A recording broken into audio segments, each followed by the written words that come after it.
Bonjour à toutes. Aujourd'hui, on va parler d'un moment très particulier dans le cycle féminin, la période entre l'ovulation et l'éventuelle arrivée des règles.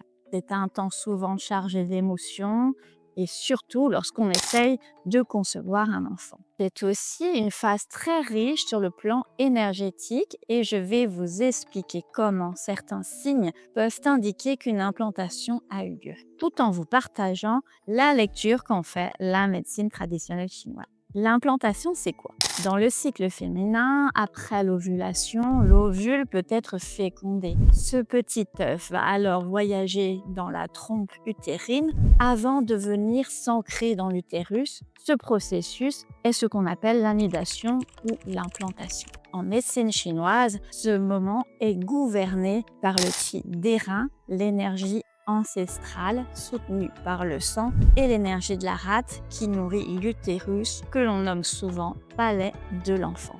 Le symptôme numéro 1, le spotting ou les saignements légers. Certaines femmes observent des petites pertes de sang quelques jours après l'ovulation. En énergétique chinoise, cela peut correspondre à un léger mouvement du sang de l'utérus, signe que l'énergie commence à se fixer et que la vie cherche à s'enraciner. Ce saignement n'est pas un signe de déséquilibre, c'est signe que l'implantation est en train de se faire. Il est court, peu abondant et ne s'accompagne pas de fortes douleurs. Cela indique un qi du foie vide en stagnation. Le symptôme numéro 2, les crampes légères.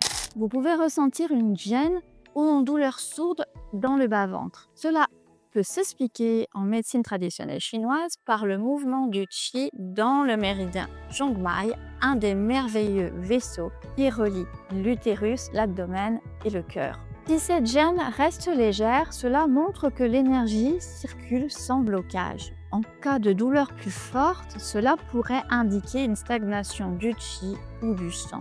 Le symptôme numéro 3, signe précoce de grossesse. Nausées, seins tendus, fatigue, constipation. Ces signes sont liés à l'élévation de l'hormone HCG, mais en médecine chinoise, ils révèlent aussi un bouleversement de l'équilibre interne, souvent une montée de yang ou un vide de rate qui ralentit la digestion. Si vous ressentez ces signes de manière inhabituelle, c'est peut-être que le qi du rein est mobilisé pour soutenir une grossesse naissance. Le symptôme numéro 4, le test de grossesse précoce. Même si la médecine moderne propose des tests très sensibles, il est important de rappeler que le qi met du temps à se transformer en manifestation physique. En médecine traditionnelle chinoise, cela correspond à une phase yin. L'énergie est encore intérieure, non visible et subtile. Il est donc normal qu'un test soit négatif trop tôt, même si l'énergie de la grossesse est déjà en route. En conclusion, entre l'ovulation et les règles, le corps est en observation silencieuse.